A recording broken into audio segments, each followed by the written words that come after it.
శ్రీమాత్రే నమ. జయ గురు దత్తాత్రేయ నమ. ఈ వీడియోలో మనం సింహరాశి వారికి సెప్టెంబర్ నెల మాస ఫలితాలు పరిశీలిద్దాం. సింహరాశి వారికి రాశి అందే బుధ రవిగ్రహ సంచారంతో ఈ నెల ప్రారంభం అవడం జరుగుతూ ఉంది. రాశ్యాధిపతి రాశిలో ఉన్నప్పుడు జాతకుడికి ఎటువంటి సమస్య వచ్చినా స్వయం కృషితో దాన్ని పరిశీలించుకునే ప్రయత్నం జరుగుతుంది. అలాగే తన యొక్క సామర్థ్యాన్ని పెంచుకుంటాడు, స్వతంత్ర నిర్ణయాలు తీసుకోవడం జరుగుతూ ఉంటుంది. 10 మందికి సహాయం చేద్దామన్న ఆలోచన కలుగుతుంది. న్యాయపరమైనటువంటి చిక్కులు సమస్యలు ఏమైనా ఉంటే వాటి నుంచి బయటపడడం జరుగుతూ ఉంటుంది.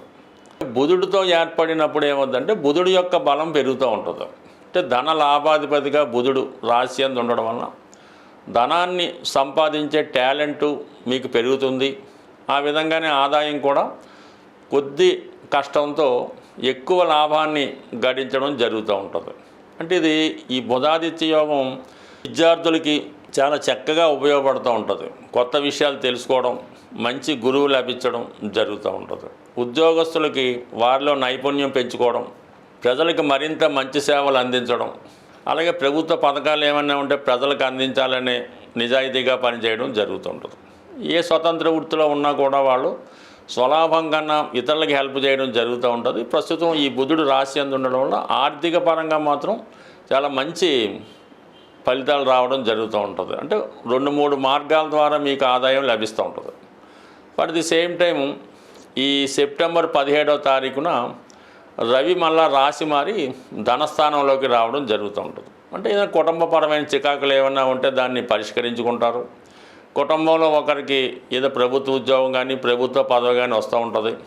అలాగే కుటుంబ గౌరవం పెరగడం జరుగుతూ ఉంటుంది.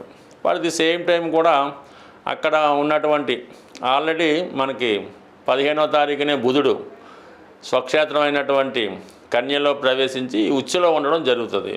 దాంతో బుధుడు అక్కడ కలగడంతో మరి ఉచ్చులో ఉన్నటువంటి బుధుడితో రవి ఎప్పుడైతే కలిశాడో ఈ రాశి వారికి అంటే సింహరాశి వారి యొక్క సామర్థ్యం పెరుగుతుంది. వారు ఇంకా నైపుణ్యంగా టాలెంట్గా తన ప్రయత్నాలు చేయడం జరుగుతూ ఉంటుంది. అలాగే కుటుంబంలో ఎవరికన్నా మంచి ఫలితాలు రావడం జరుగుతుంటుంది. కుటుంబం యొక్క నేమ్ అండ్ ఫేమ్ పెరుగుతూ ఉంటుంది. విద్యార్థులకి స్కాలర్షిప్లు లాంటివి రావడం జరుగుతూ ఉంటుంది. ముఖ్యంగా వాక్చాతుర్యం పెరుగుతూ ఉంటుంది. అయితే ఇవన్నీ బాగున్నాయి, కానీ కుటుంబ స్థానం మీద శని యొక్క దృష్టి పడుతుంది. ఇది చాలా వరకు ఏదైనా మంచి జరగాలి, మంచి జరుగుతుందనే విషయంలో ఎవరో ఒకరు వచ్చి దాన్ని ఇబ్బంది పెట్టడం, ఏదో పొల్లపెట్టి దాన్ని నష్టపెట్టడం, మిమ్మల్ని అఘోరపరచాలనే ప్రయత్నం చేయడం, మీరు చెప్పిన విషయాలు ఇంట్లో వాళ్ళు పట్టించుకోకుండా వాళ్ళు స్వతంత్రంగా నిర్ణయం తీసుకోవడం, ఇవన్నీ కూడా అనుకోకుండా కొన్ని సందర్భాల్లో ఇంకా చివరి నిమిషంలో ఇంకా పని అయిపోతుందన్న విషయంలో ఈ విధమైనటువంటి అబ్స్టాకిల్స్ రావడం జరుగుతూ ఉంటుంది. అంటే సాధారణంగా సింహరాశి వారికి అష్టమ శని జరుగుతుంది. ఈ అష్టమ శని ప్రభావం ఎలా ఉంటుందంటే మన పనంతా పూర్తి అయిన తర్వాత ఏదో చిన్న లోపాన్ని చూపించి అక్కడికి ఆఫ్ చేయడం జరుగుతుంటుంది. దాంతో వచ్చిన అవకాశం పోగొట్టుకోవడం జరుగుతుంటుంది. అప్పటిదాకా ఖర్చు పెట్టినదంతా కూడా మనం వేస్ట్ అవ్వడం జరుగుతుంటుంది. అందుకని మీరు ఏదైనా ఈ సమయంలో ఒక ప్రయత్నం చేస్తున్నప్పుడు, ఏదో పెళ్లి ప్రయత్నం చేస్తున్నాం మీ అబ్బాయికో లేదంటే వ్యక్తిగతంగా మీకో ఏదైనా వివాహ ప్రయత్నం, ఒక సంబంధం మాట్లాడుకున్నాం, ఇవన్నీ చివరికి వచ్చిన తర్వాత ఏదో చిన్న వంక పెట్టి ఆ సంబంధాన్ని రిజెక్ట్ చేయడం జరుగుతూ ఉంటుంది. అంటే దానివల్ల వచ్చిన పొరపాటు అయితే కాదు, కానీ సంఘంలో ఉన్నటువంటి నేమ్ అండ్ ఫేమ్ దెబ్బతినడం జరుగుతూ ఉంటుంది. పైపెచ్చు అందరూ మనల్ని నిందించడం జరుగుతూ ఉంటుంది. అందుకని ఇప్పుడు ఎటువంటి ప్రయత్నమైనా మనం ఎంతవరకు దాన్ని సాధించగలం, ఎంతవరకు మనకు అర్హత ఉంది అన్న విషయాన్ని గమనించిన తర్వాతే ముందుకు వెళ్ళడం మంచిది. లేని పక్షంలో ఏదో ఒక ఇబ్బంది వచ్చే సూచనలు ఉన్నాయి. సో దీన్ని పరిష్కరించుకొని ముందుకెళ్తే మంచిది. అంటే ఈ విధంగా రాకుండా ఉండాలంటే కంపల్సరీగా మీరు శనిగ్రహ అనుగ్రహం కోసం తగు విధమైన పరిహారాన్ని చేసుకుంటే మంచిది. అయితే మరి ఈ నెల ప్రారంభంలో 14వ తారీఖు సెప్టెంబర్ దాకా 12వ స్థానంలో శుక్రగ్రహ సంచారం. అంటే వ్యక్తిగత అవసరాలకు ధనాన్ని విచ్చలవిడిగా ఖర్చు పెడతారు. ఎంటర్టైన్మెంట్ కార్యక్రమాల్లో కానీ, ఏదైనా వినోద కార్యక్రమాల్లో కానీ, ఏదైనా ఒక కొత్త ప్రదేశంలో దూరంగా ఉన్నటువంటి ప్రశాంత వాతావరణంలో హ్యాపీగా ఫంక్షన్ జరుపుకోవడం కానీ, పార్టీ చేసుకోవడం కానీ, ఇష్టమైన వారితో కలిసి ఎంజాయ్ చేయడం కానీ, ఇవన్నీ శుక్రుడు వైస్థానంలో ఉండడం వల్ల అనవసర ఖర్చులు ఎక్కువవుతాయి. అనవసర వ్యక్తులతో పరిచయం పెంచుకుంటారు. వారి కోసం ధనాన్ని ఖర్చు పెట్టడం జరుగుతూ ఉంటుంది. అంటే సెల్ఫ్ మిస్టేక్స్ వల్ల, మీ యొక్క ఆలోచనల వల్ల ఏదో విధంగా ధన నష్టం జరిగే సూచనలు ఉన్నాయి. అయితే ఇంచుమించుగా మనకి 14వ తారీఖు సెప్టెంబర్ తర్వాత శుక్రుడు రాశిలోకి ప్రవేశిస్తాడు. అప్పుడు ఆటోమేటిక్గా మీకు వృత్తిలో అభివృద్ధి కలుగుతుంది, ఒక విధమైనటువంటి సామర్థ్యం పెరుగుతుంది, చాలా నైపుణ్యంగా మీరు మీ యొక్క వృత్తిని ప్రజెంట్ చేస్తారు. ఇది ఎక్కువగా సినిమా ఫీల్డ్లో ఉన్న వాళ్ళకి, అలాగే రాజకీయ రంగంలో ఉన్న వాళ్ళకి, ఫైనాన్స్ రంగంలో ఉన్న వాళ్ళకి చాలా అనుకూలంగా ఉంటుంది. ఇంచుమించుగా మనకి ఈ సెప్టెంబర్ 14 తర్వాత ఎక్కువగా సినిమా ఫీల్డ్లో ఉన్న వాళ్ళకి అటు డైరెక్టర్గా ఉన్నా, యాక్టర్లుగా ఉన్నా మీలో సామర్థ్యం పెరుగుతుంది. దాన్ని చాలా నైపుణ్యంగా మీరు వృత్తిని ప్రజెంట్ చేయగలుగుతారు. తగు విధంగా మీ కొత్త కొత్త అవకాశాలతో పాటు మీ యొక్క స్థాయి కూడా పెరుగుతుంది. మీరు తీసుకునే రెమ్యునేషన్ కూడా విపరీతంగా పెరిగే అవకాశం ఉంది. సో ఇవన్నీ మీకు అనుకూలంగా ఉండడం, గురువు లాభస్థానంలో ఉండడం కూడా భగవంతుని ఆశీస్సులు లభిస్తున్నాయి. మీ ప్రయత్నానికి పెద్దవారు సహకరిస్తారు. అలాగే వాక్చాతుర్యంలో ఉన్నటువంటి కుజుడు యోగకారకుడుగా సమర్థవంతంగా మాట్లాడి సమస్యను సాల్వ్ చేసుకోగలుగుతుంటారు. బట్ ఏదైనా ఇవన్నీ బాగున్నాయి. సప్తమంలో వచ్చినటువంటి రాహువు, అష్టమంలో శని, ఈ రెండు కూడా మీరు చేసే ప్రయత్నాన్ని పాడు చేస్తుంటాయి.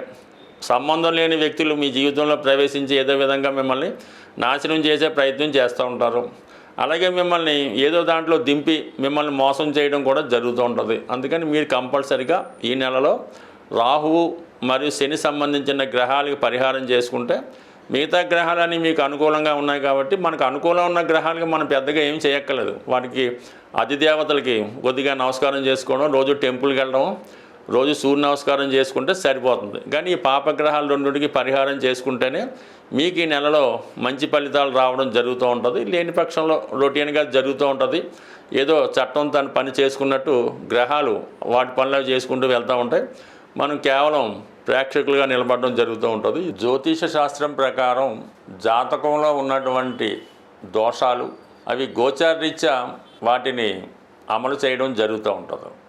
ఇటువంటివే మనకి అష్టమ శని, ఏళ్ళనాటి శని, సర్పదోషం, ఇటువంటి దోషాలు పరిష్కరించుకోవడానికి ప్రతి నెలలో కూడా ఏదో ఒక కొన్ని అవకాశాలు మరి ఆ దేవతలు మనకి అనుగ్రహించడం జరుగుతూ ఉంది.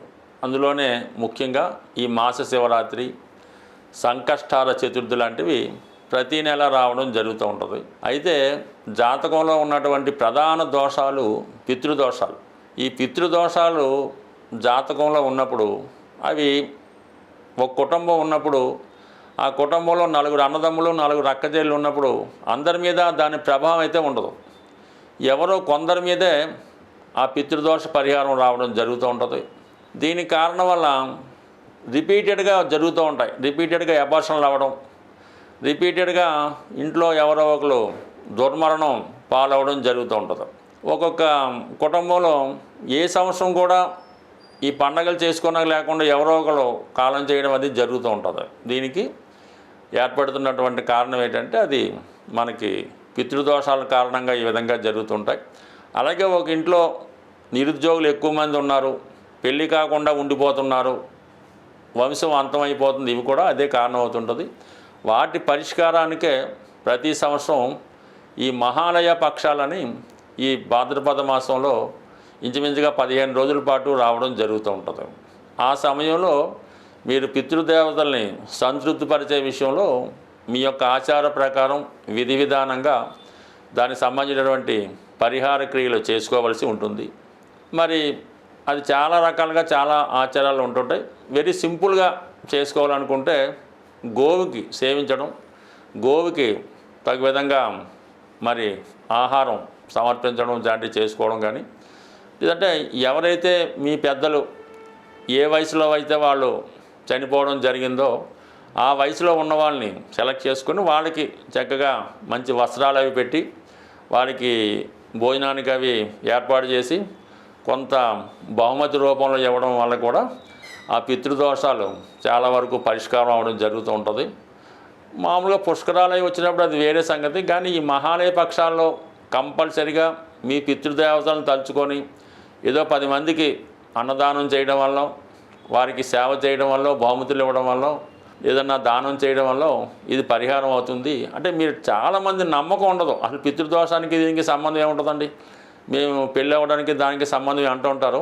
ఇది అనుభవించిన వాళ్ళకి తెలుస్తుంటుంది తప్ప మామూలుగా కబుర్లు చెప్పేవాళ్ళకైతే కాదు.